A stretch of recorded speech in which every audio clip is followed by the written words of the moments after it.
The Detroit Lions just picked up their fourth win after beating the Carolina Panthers yesterday, and there's a number of takeaways that we got to get through in this video. So let's go ahead and get started with that, starting right now.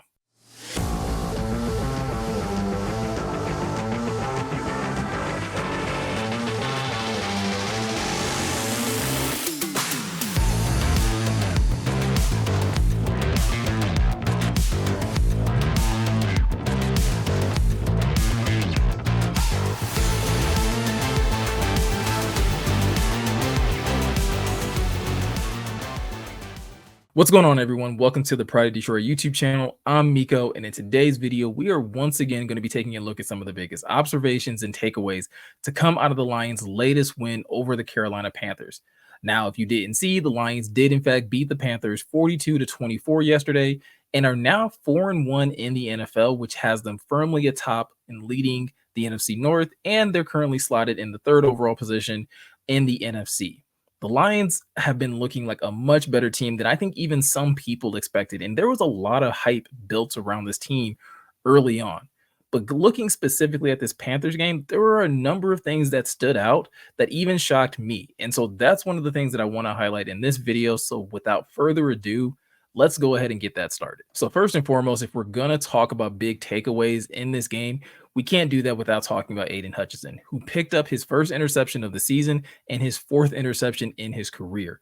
That's more interceptions than Sauce Gardner has at this point, and he was the top drafted corner last year. At this point in the season, and yes, it is very early, but Hutch is basically making a lot of the things that he's doing in the NFL look very easy at this point. He currently has 4.5 sacks, which is actually tied for second in the NFC, only behind Danielle Hunter, and has him tied with Montez Sweat. But the thing that he has over both Danielle Hunter and Montez Sweat is that interception, is the fact that he also has a forced fumble and a fumble recovery. Not to mention, he is currently leading the NFL in total pressures at this point. This is only Hutch's second year in the NFL, and each and every game, he seems to be getting even better and even more accustomed to how he can beat the offensive lineman across from him. And it doesn't matter where he's lined up at. It doesn't matter if it's from the outside. If it doesn't matter if he's rushing from the inside. He is definitely showing that his skill set has grown from what we saw in his rookie year, and he's starting to be able to stack up game after game and just be able to reproduce that same production week in and week out. At this point, Hutch has been able to pick up at least a sack in each of the last few games the Lions have played. And with the matchup that they have coming up this week, I definitely expect that trend to continue going forward. Now, while Hutch's performance the last few weeks has been very impressive for this Lions defense, when we start to look at the Lions offense, there's one trend in particular that has been less than appealing these last few weeks. And that is, unfortunately, their third quarter woes that just continue to plague them so far into this season. And listen, they won the game. They won the game by a huge margin. And so it seems really nitpicky to point to the fact that they're not being able to put up points in the third quarter. But even Ben Johnson, going into this game when asked about it, even had to acknowledge that, like, yes, this is a problem, and that it is a problem that they're aware of, and it's something that they're looking to rectify. Unfortunately, even against the Carolina Panthers, who they were soundly beating throughout this game, even against that opponent, they weren't able to, again, put up points or find enough consistent drives to be able to lead to points getting put on the board on the offensive end. Now, fortunately, the defense has been playing great these last few weeks, and the Lions have benefited from the fact that, the defense is containing a lot of these offenses. So I don't want to make it sound like I'm sounding the alarm by any stretch, but we all know how competitive the NFL can be and how drastically different each and every game can be depending on the opponent. And so far, the Lions have been fortunate that none of the offenses that they've gone against have been able to mount big comebacks in the third quarter and take advantage of their slow starts. But it's a long season. There's still plenty of football to be left. And it's a situation that the Lions do need to figure out if they want to continue these winning ways. Listen, it's great if you're able to dominate teams in the first two quarters. And it's very good if you can still put up points in the fourth quarter as well to be able to extend your leads. But consistency throughout quarters 1 through 4, including the third quarter, is going to be important the deeper this team gets into the NFL season. It's not causing them issues right now, but it's something that I think all of us should be aware of as a fan base that, like, listen, this is an issue. Not the end of the world by any means, but it's an issue that this team does need to fix if they want to continue their winning ways throughout the rest of the season. Speaking of the offense, I would be remiss if I did this video and at least didn't mention the fact that Jameson Williams did officially get onto the field this past Sunday against the Carolina Panthers. And while his stat line is not by any means impressive at all, he did get 3 targets with 2 receptions for only 2 yards and had a drop on the day. And I'm sure for some people that drop is going to stand out more than anything else. But for me personally, the thing that I choose to focus on the most from Jamo's debut is his willingness and ability to commit himself to the run game and be an effective blocker for this team. Listen, when it comes down to the Lions, they are first and foremost a run-heavy team. They want to be able to find success in the run game. And that doesn't just mean the offensive line blocking well. It does require that their tight ends and wide receivers be just as committed to the run game.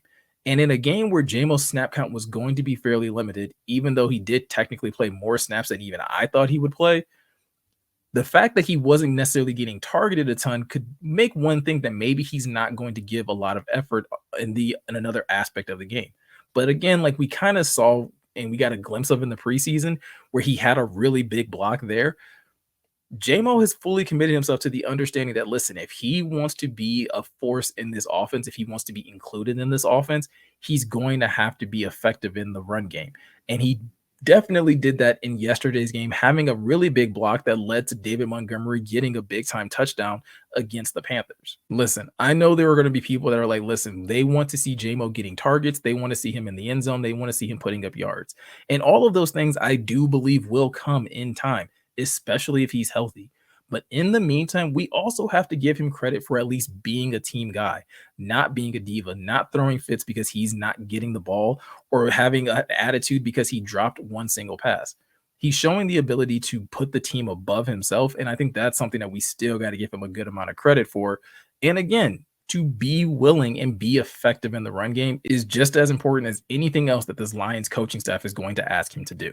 And last but not least, let's talk about this team as a whole, because I think there's got to be a lot of credit given to the start this team has had. The Lions are off to their best start in the last 40 years.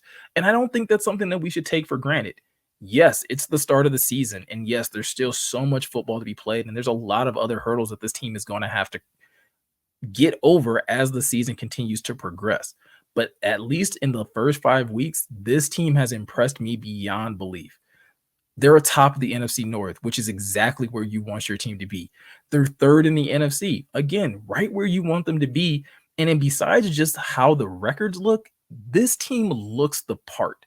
They look like true contenders. They look like a team, much like we were saying last year near the end, where, this was a team that you didn't want to see in the playoffs if the playoffs had started right then and there. I feel like the Lions are very much in the same situation. They're playing great football on defense. They're being able to contain run games. They're able to create havoc for quarterbacks who are trying to find success in the pass game. When you flip it over to the offensive side, Jared Goff is playing some of the best football of his career and finding success with a multitude of different receivers. You're having young guys like Sam Laporta step up. You're having, again, when healthy, and obviously Amon-Ra missed this past game, but when Amon-Ra is healthy, he's still proving to be a nightmare for so many other, defensive backs. David Montgomery is proving to be that true workhorse, and not just in the same way that Jamal Williams was last year. Again, no slight to Jamal, but David Montgomery has taken this run game exactly to where the Lions thought they could get to when they decided to go in this direction. And then you still have guys like Sam Laporta. You still have guys like Jahmyr Gibbs that are going to continue to get better week in and week out. Jamo's just now coming back. Josh Reynolds continues to be a solid receiver that you can count on.